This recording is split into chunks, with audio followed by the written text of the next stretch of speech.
Good morning friends. તો આજે આપણે આપણા 9 ડેઝ ચેલેન્જના છેલ્લા દિવસમાં આવી ગયા છીએ અને આજે છેલ્લા દિવસે આપણે જોવાના છીએ પ્રામાણ્ય વિતરણની થિયરી. પ્રામાણ્ય વિતરણમાંથી આમ થોડીક થિયરી કોમ્પ્લિકેટેડ પૂછાય છે, તો આપણે ટ્રાય કરી છે કે મોસ્ટ ઓફ ધ બધા પોઈન્ટ્સ આપણે આમાં કવર કરી લઈએ.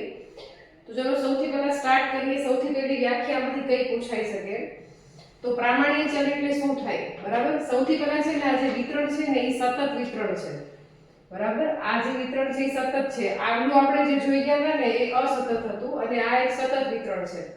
પ્રામાણ્ય ચલ કોને કહેવાય? તો કે સતત યાદચ્છિક ચલ x, સતત યાદચ્છિક ચલ x ને પ્રામાણ્ય ચલ કહેશું. અને પ્રામાણ્ય ચલ એટલે કે z થાય. એક્ઝામમાં દાખલામાં ઓળખાણ પાડવામાં ધ્યાન રાખજો. પ્રામાણ્ય ચલ કહેશે એટલે x હશે અને પ્રામાણ્ય ચલ કહેશે તો એ z. તો એ પ્રામાણ્ય ચલ કોને કહેશું? તો કે જે યાદચ્છિક ચલ x નો મધ્યક μ, આને તમે ઓળખતા હશો, અને સિગ્મા પ્રામાણિક વિચલન હોય તો z બરાબર x - μ ને પ્રામાણ્ય ચલ કહે છે. જો સૌથી પહેલા પ્રામાણ્ય ચલ એટલે કે સતત યાદચ્છિક ચલ x ને પ્રામાણ્ય ચલ કહે છે અને પ્રામાણ્ય ચલ મતલબ કે જે યાદચ્છિક ચલ x નો મધ્યક μ અને સિગ્મા પ્રામાણિક વિચલન હોય તો z બરાબર x - μ છેદમાં સિગ્મા ને પ્રામાણ્ય ચલ કહે છે. હવે જો એક વ્યાખ્યામાંથી કઈ પૂછી શકે, સતત ચલનું સંભાવના ઘટત્વ વિધેય એટલે શું થાય એમ પૂછે તેને વ્યાખ્યાયિત કરો. સતત ચલ એટલે કે x નું સંભાવના ઘટત્વ વિધેય પૂછે છે, એટલે વ્યાખ્યાયિત કરો એમ પૂછે ને તો આપણે આ લખવાનું આવે. પણ હવે એની વ્યાખ્યા શું છે એટલે શું એવું તમને પૂછે તો શું લખશો? તો કે સતત ચલ x ની કિંમત નિશ્ચિત અંતરાલ વચ્ચે હોય. આપણને ખબર જ છે કે સતત યાદચ્છિક ચલ કોને કહેવાય? કે જે બે અંતરાલ વચ્ચેની શક્ય કિંમતો ધારણ કરે એને આપણે સતત યાદચ્છિક ચલ કહીએ છીએ. તો સતત યાદચ્છિક ચલ x ની કિંમત નિશ્ચિત અંતરાલ વચ્ચે હોય તેની સંભાવના મેળવતું વિધેય એટલે આ એનું સંભાવના ઘટત્વ વિધેય. ફરી એકવાર રિવાઇઝ કરીએ. સતત યાદચ્છિક ચલની કિંમત કોની વચ્ચે હોય? નિશ્ચિત અંતરાલ વચ્ચે હોય છે. આપણને ખબર જ છે અને એક્ઝામ્પલ પણ આપણને યાદ છે. ઊંચાઈ, વજન, તાપમાન, બ્લડ પ્રેશર, આ બધું. તો એની કિંમત આપણે આ વિધેયમાં મૂકીએ તો એ વિધેયને શું કહેવાય? એનું સતત ચલનું સંભાવના ઘટત્વ વિધેય કહે છે, જેને fx વડે દર્શાવાય અને આ એનું વિધેય છે. આ વિધેય પણ 2 માર્ક્સમાં પૂછશે કે x નું સંભાવના ઘટત્વ વિધેય લખો અથવા પ્રામાણ્ય ચલનું સંભાવના ઘટત્વ વિધેય લખો. પછી તમને એમ પૂછે, બરાબર, આપણને ખબર છે આપણે આખા ચક્કરમાં વક્ર દોર્યા છે ઘંટાકાર, તો એ વક્ર કઈ રીતે મેળવવામાં આવે છે? એને પ્રામાણ્ય વક્ર કહીશું. શું કહીશું એને? પ્રામાણ્ય વક્ર. તો કે સતત ચલ x ની કિંમતને અનુરૂપ fx ની કિંમતો મેળવી. આમાં સતત ચલ x ની કિંમતો આમાં મૂકીએ અને આપણને x ની જુદી જુદી કિંમતો જે મળે એના ઉપરથી વક્ર દોરવાનો અને ઈ વક્રને કયો વક્ર કહેવાનું? પ્રામાણ્ય વક્ર. જો આ પ્રામાણ્ય વક્ર કહે છે અને આ સતત ચલનું સંભાવના ઘટત્વ વિધેય કોને? તો કે સતત યાદચ્છિક ચલ x ની કિંમત બે અંતરાલ વચ્ચે હોય તેની સંભાવના મેળવતું વિધેય એટલે આ. હવે તમે x ની કિંમત આમાં મૂકો, તમે x ની કિંમત આમાં મૂકો અને એના ઉપરથી તમે વક્ર દોરો તો એ વક્રને કયો વક્ર કહેવાય? પ્રામાણ્ય વક્ર કહે છે. હવે આ પ્રામાણ્ય વક્રના લક્ષણ તમને પૂછાશે. આ વક્ર ઘંટાકાર હોય છે, આ સમિત વક્ર છે, આ વક્રના છેડા x અક્ષને ક્યારેય સ્પર્શતા નથી અને આ વક્રનું કુલ ક્ષેત્રફળ 1 હોય છે. ડાબી તથા જમણી બાજુનું ક્ષેત્રફળ 0.5 હોય છે. બરાબર, આ MCQ માં પૂછાશે ડાબી બાજુનું કેટલું, જમણી બાજુનું કેટલું, બંને બાજુનું 0.5 થાય. બરાબર. હવે જો એક વાક્યમાં પૂછી શકે એવા પ્રશ્ન, આ કેવું વિતરણ છે? આ સતત વિતરણ છે. પછી પ્રામાણ્ય વિતરણ એટલે કે x ના પ્રાચલો કયા છે? તો કે μ અને સિગ્મા છે. હવે μ અને સિગ્માના પ્રાચલો ખરા, પણ એને સંકેતમાં કેમ લખાય? આ વિતરણને સંકેતમાં લખાય n μ સિગ્મા સ્ક્વેર. n છે ને નોર્મલ ડિસ્ટ્રીબ્યુશન. આ ચેપ્ટરને ઇંગ્લિશમાં નોર્મલ ડિસ્ટ્રીબ્યુશન કહેવાય, એટલે આને સંકેતમાં આમ લખાય. ધ્યાન આપજો, આ 2-3 વસ્તુઓ બહુ કન્ફ્યુઝિંગ. એક જ MCQ માં ત્રણેય ઓપ્શન આપી દે, આપણને ખબર જ ન પડે ત્રણેયમાંથી સાચો કયો. તો પ્રામાણ્ય વિતરણ x ના પ્રાચલ પૂછે તો μ અને સિગ્મા. હવે એ વિતરણને સંકેતમાં કેમ લખાય? તો n μ અને સિગ્મા સ્ક્વેર.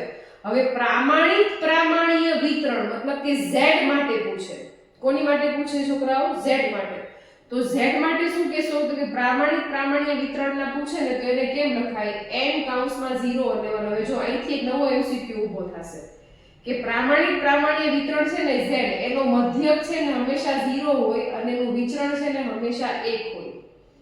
મધ્યક 0 અને એનું વિચરણ એટલે કે સિગ્મા સ્ક્વેર એ હંમેશા 1 હોય. આવું પૂછશે MCQ માં, તમે ઘણીવાર જોયું હશે. તો ધ્યાન આપજો, પ્રામાણ્ય વિતરણને સંકેતમાં આમ લખાય, પ્રામાણ્ય વિતરણને પાછું આમ લખાય 0 અને 1. હવે z છે એ એકમ મુક્ત માપ છે કે નહીં, આવો પ્રશ્ન તમને પૂછી શકે કે z બરાબર 1 રૂપિયો, તો શું આપેલ વિધાન સાચું છે? નહીં, આપેલ વિધાન ખોટું છે, કારણ કે z ને એકમ નથી હોતા, z એક એકમ મુક્ત માપ છે. પછી તમને એવું પૂછે કે મ્યુ ની કિંમતનો અંતરાલ શું? મધ્યકની કિંમત કોની વચ્ચે આવે? તો કે -ઇન્ફિનિટી અને +ઇન્ફિનિટી ની વચ્ચે આવે. પછી જો એક આ વસ્તુ તમારી નોલેજ માટે આ પૂછી શકે ખરા કે મધ્યકની કિંમત પૂછે, મધ્યસ્થની પૂછે, બહુલકની પૂછે, Q2 પૂછે, D5 પૂછે કે P50 પૂછે, બધાની કિંમત સરખી જ થાય, બધા એકબીજા બરાબર છે, કારણ કે આ વિતરણ છે ને સમમિત વિતરણ છે. આ વિતરણ કેવું છે? સમમિત. જ્યારે પણ વિતરણ સમમિત હોય ને ત્યારે આ બધી જ કિંમતો એકબીજા બરાબર થાય, અને એ શોધવું હોય તો કેમ શોધાય? Q3 + Q1 ના છેદમાં 2. એક પ્રશ્ન હજી એવો પૂછી શકે છે કે જો x છે એ ચોક્કસ કિંમત ધારણ કરે તો એની સંભાવના કેટલી થાય? એની સંભાવના 0 થાય. કારણ શું? આપણો x અહીંયા કેવો છે? ચોક્કસ હોય જ ન શકે. આપણો x છે એ સતત પ્રકારનો x છે, ને સતત કિંમત કોઈ દિવસ ચોક્કસ ન હોય, એ અંતરાલની વચ્ચે હોય. એટલે જ્યારે વસ્તુ અશક્ય મૂકે છે કે x ચોક્કસ હોય, તેની સંભાવના કેવી થઈ જાય? 0 થઈ જાય. આ પ્રશ્નમાં પણ ખાસ ધ્યાન આપજો. હવે અહીંયા મેં લખ્યું છે x નું સંભાવના ઘટત્વ વિધેય, અચળાંકો પૂછાશે છોકરાઓ. ઈ તમને એમ પૂછશે કે પ્રામાણ્ય વિતરણના અચળાંકોની કિંમત. તો જો પેલી કિંમત છે e બરાબર 2.7183 અને પાઈ છે 3.1416, અને જો z નું સંભાવના ઘટત્વ વિધેય પૂછે તો આ છે. કારણ કે જો અહીંયા સિગ્મા છે ને એ 1 થઈ જાય, લખવાની જરૂર નથી. એનો મધ્યક 0 થઈ જાય તો એ પણ ન બતાવે, અને સિગ્મા છે 1 થઈ જાય, માટે છે ને અહીંયા સિગ્મા નથી લખતા, અને અહીંયા ડાયરેક્ટ x - μ છેદમાં સિગ્મા ને z² કહી દે છે. બરાબર?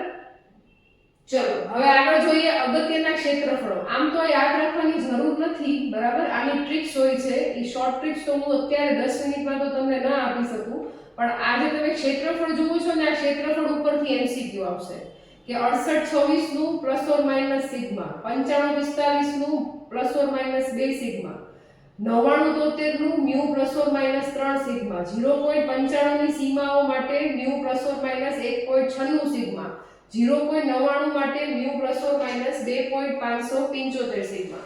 જો ફટાફટ આનો શોર્ટકટ કહેવાની ટ્રાય કરું છું, જે લોકોએ આ ચેપ્ટર વ્યવસ્થિત ભણ્યું છે ને સમજાશે. સીમાઓ શોધવી હોય તો શું કરવાનું? ક્ષેત્રફળ આપે ને આપણને ક્ષેત્રફળ, એના બે સરખા ભાગ કરવાના. 6826 ના બે ભાગ કરશું તો 3413 આવશે.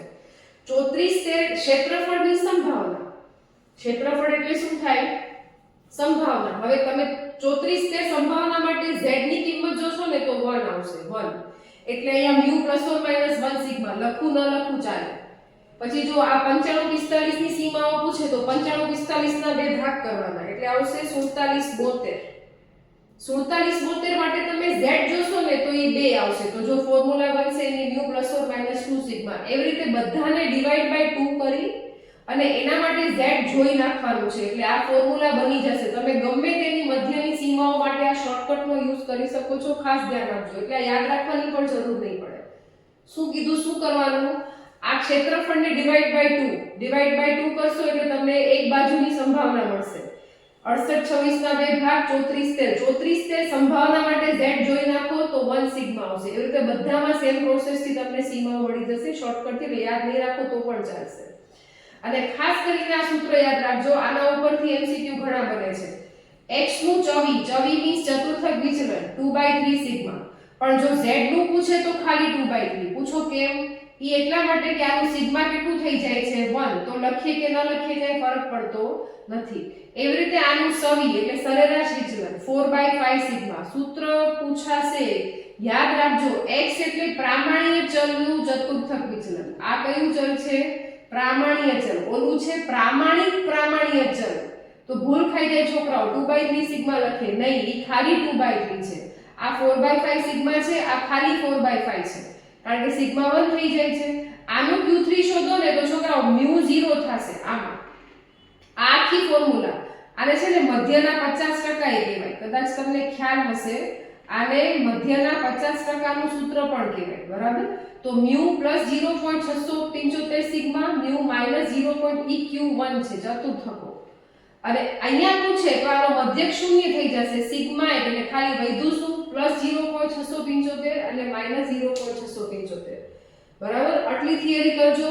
સેક્શન A અને B માં અટકશો નહીં. જો આજે થોડીક ઇન્ફોર્મેશન તમને હું આપીશ મારા કોચિંગ સેન્ટર વિશે. વેરાવળમાં 80 ફીટ રોડ ઉપર મારું કોચિંગ સેન્ટર ચાલે છે જ્યાં અમે 11th 12th કોમર્સ ગ્રેજ્યુએશન અને માસ્ટર્સના કોચિંગ આપીએ છીએ. તો તમે વિઝિટ કરી શકો છો જો તમને મારું ટીચિંગ ગમ્યું હોય. અને સેકન્ડલી આજે 9 ડેઝ ચેલેન્જ પૂરું થયું એટલે આપણે નહીં મળીએ એવું નથી.